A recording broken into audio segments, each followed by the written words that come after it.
Hello friends, आप देख रहे हैं द स्टॉक वाला। आज हम डिस्कस करेंगे कुछ ऐसे स्टॉक्स जिनके Q1 के रिजल्ट बहुत अच्छे आए हैं।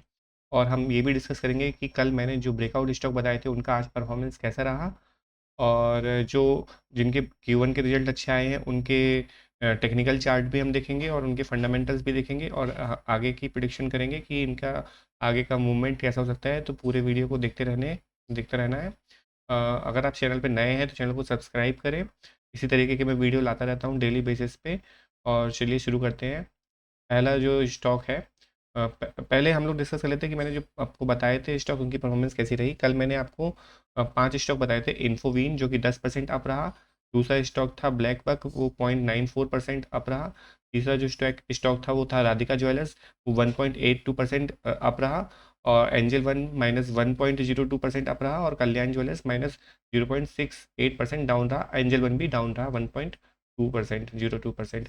तो निफ्टी जो था वो 0.63% डाउन था। सेंसेक्स भी 0.66% डाउन था। उसके बावजूद हमारे जो 3 स्टॉक थे वो अप थे और केवल 2 स्टॉक थे जो डाउन थे।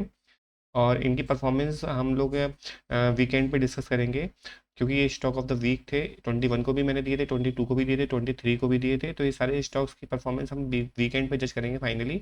और अभी चलिए शुरू करते हैं ऐसे स्टॉक्स के बारे में डिस्कस करना जिनका Q1 का रिजल्ट जो कि आज आया है और वो काफ़ी अच्छा आया है। तो इनका टेक्निकल कैसा है और इनका फंडामेंटल कैसा है वो हम डिस्कस करेंगे। तो पहला चार्ट है जो है वो है पहला स्टॉक है वो है वी मार्ट। तो वी मार्ट में जैसे कि हम देख सकते हैं इनके आज रिजल्ट आ गए हैं। अभी वी मार्ट का जो मार्केट कैप है वो 407 करोड़ का है। और इनका जो करंट मार्केट प्राइस है वो 807 रुपीज़ का चल रहा है। और आज ये स्टॉक 5.71% से अप रहा। लास्ट मोमेंट में इसने अपसाइड दिखाया था क्योंकि इसके रिजल्ट्स आ गए थे ड्यूरिंग द मार्केट आवर। तो इनके रिजल्ट्स कैसे रहे वो देख लेते हैं।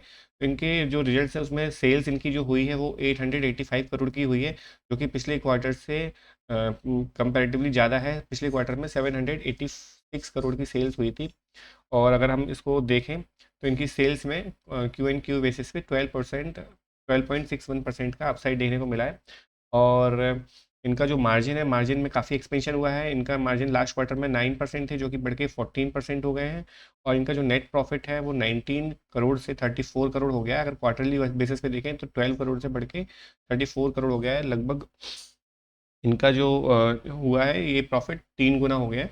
तो काफ़ी अच्छा रिजल्ट देखने को मिला है इसमें वी मार्ट में। अभी इसका टेक्निकल चार्ट देख लेते हैं। तो V Mart continuously down trend में था।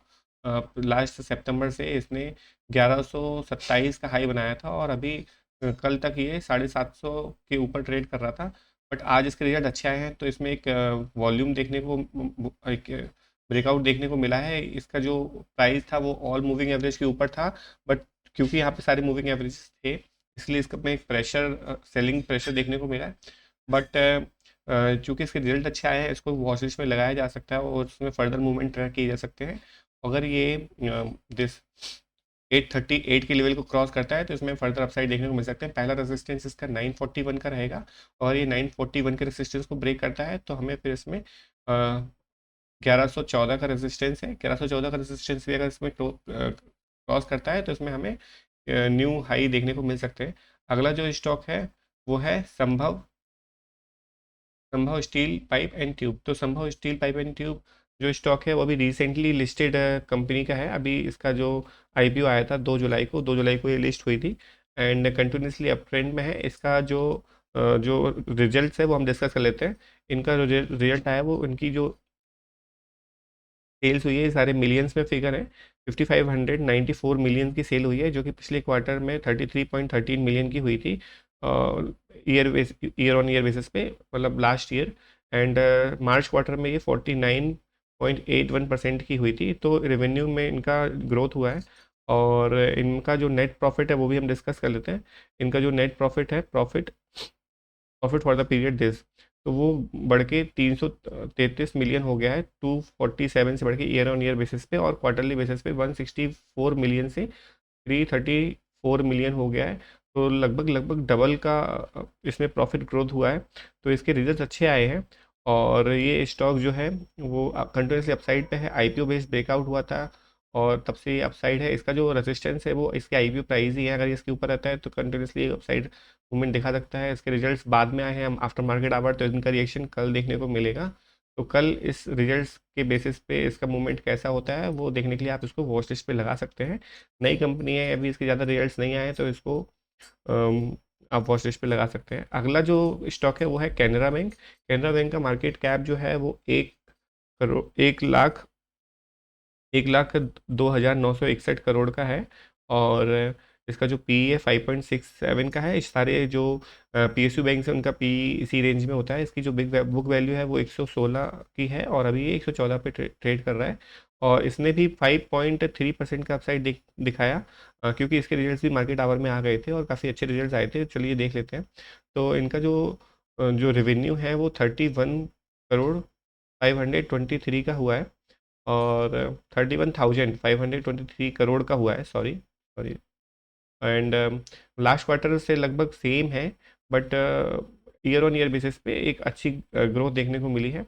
और इनका जो ये नेट प्रॉफिट है वो नेट प्रॉफिट 3,233 करोड़ का हुआ है। और ये क्वार्टरली बेसिस पे कम है, बट इनके जो एनपीए वगैरह है वो रिड्यूस हुए हैं। एक्चुअली बैंक्स के रिजल्ट्स में जनरली जो मैटर करता है वो एनपीए करता है। एनपीए इनके रिड्यूस हुए हैं, इसकी वजह से इसमें एक अपसाइड देखने को मिला है और ये एक पॉजिटिव मूवमेंट की तरह लिया गया है। अभी जो ये स्टॉक है, पहले मुझे ये लग रहा था कि ये डबल डबल टॉप बनाकर इसमें डाउन साइड आ सकता है, बट चूंकि इसके रिजल्ट अच्छे आए हैं, तो अभी अगर ये अपने अभी जो इसने प्रीवियस हाई जो बनाया था 117 का, अगर 117 को क्रॉस करता है तो इसमें जो अगला रेजिस्टेंस होगा वो 120 का होगा। और अगर ये 120 को क्रॉस करता है तो हमें फिर इसमें आगे के अपसाइड देखने को मिल सकते हैं। ये स्टॉक मैंने अपने टेलीग्राम चैनल पे भी बताया था फ्रेंड्स। अगर आप लोग टेलीग्राम चैनल पे नहीं है तो उसका डिस्क्रिप्शन आपको डिस्क्रिप्शन में मिल जाएगा, उसका लिंक, आप उसको ज्वाइन कर सकते हैं। और वीडियो अगर अच्छा लग रहा हो तो चैनल को सब्सक्राइब जरूर करिए फ्रेंड, इससे मुझे मोटिवेशन मिलता है। अगला जो स्टॉक है वो है अथर इंडस्ट्रीज़।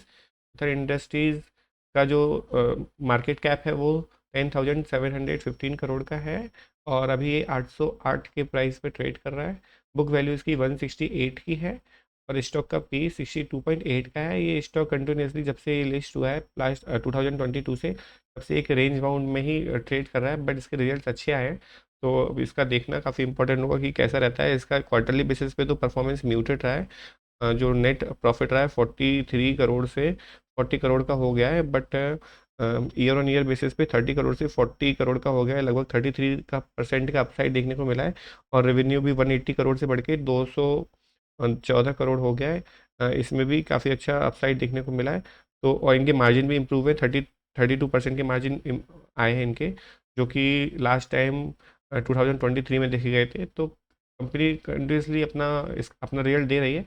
तो इस मेरे हिसाब से ये रिजल्ट्स अच्छे हैं। इसमें भी अगर हम देखें तो कंपनी ने 2022 से जो अपनी सेल्स है 590 करोड़ से बढ़ा के 790 के लगभग कर दी है। तो 50% का अपसाइड देखने को मिला है, बट स्टॉक में वो प्राइस अभी रिफ्लेक्ट नहीं हुआ है। जैसे कि हम इसका पी देखें तो इसका पी देखिए कंटिन्यूसली गिरता जा रहा है। इसका जो हाई पी था वो 133 था, और अभी ये 66.6 के पी पर ट्रेड कर रहा है। इसमें पी री रेटिंग हो सकती है और पी एक्सपेंड हो सकता है। तो इसको भी आप अपनी वॉच लिस्ट पे लगा सकते हैं। इसका हम लोग फाइनेंशियल देख लेते हैं। फाइनेंशियल देख लिया हमने, इसका टेक्निकल देख लेते हैं। तो ये स्टॉक जैसे कि मैंने आपको बताया कंटिन्यूसली एक चैनल में ट्रेड करा जब से लिस्ट हुआ है, और अभी अपने आईपीओ वाले प्राइस पे आ गया है। यहाँ एक अच्छा सपोर्ट इसको मिल सकता है। और इसके सारे मूविंग एवरेजेस के अगर ये ऊपर जाता है तो हमें इसमें 911 के टारगेट मिल सकते हैं। अगर ये 911 के टारगेट्स को ब्रेक करता है तो फिर हमें इसमें 1070 के टारगेट मिल सकते हैं, और अगर इसको भी ब्रेक करता है तो इसमें हमें 1200 के टारगेट देखने को मिल सकते हैं। अगर ये 1200 के टारगेट्स को भी ब्रेक करता है तो हमें इसमें फर्दर मूवमेंट देखने को मिल सकते हैं। तो इसके बाद कौन से 3 टारगेट हो सकते हैं वो मैंने आपको बता दिया। आप इसको नोट कर सकते हैं और इसको मॉनिटर कर सकते हैं। अगला जो स्टॉक है वो है कोरामंडल इंटरनेशनल लिमिटेड। ये भी 4.16% का अपसाइड दिखाया है इसने, क्योंकि इसके भी रिजल्ट्स मार्केट आवर्स में आ गए थे। और इसके क्वार्टरली रिजल्ट्स डिस्कस कर लेते हैं। इसका जो सेल्स हुआ है वो 7,000 करोड़ का हुआ है, जो कि पिछले क्वार्टर में 5,000 करोड़ के लगभग था, जो कि काफ़ी डिसेंट इसमें अपसाइड देखने को मिला है। अगर हम इसमें देखें तो 48.92% का अपसाइड देखने को मिला है। और सेम अपसाइड हमें इसमें ईयर ऑन ईयर बेसिस पे भी देखने को मिला, क्योंकि लास्ट ईयर के सेम क्वार्टर में भी इसमें 4,729 करोड़ की सेल्स थी, और इनके मार्जिन भी इंप्रूव हुए हैं, 11% की मार्जिन है। ईयर ऑन ईयर बेसिस पे भी मार्जिन इंप्रूव हुए हैं, एंड क्वार्टरली बेसिस पे भी मार्जिन काफ़ी अच्छे इंप्रूव हुए हैं। और इनका जो नेट प्रॉफिट है वो नेट प्रॉफिट 502 करोड़ का है, जो कि पिछले क्वार्टर में 578 करोड़ का था, और 578 करोड़ का था।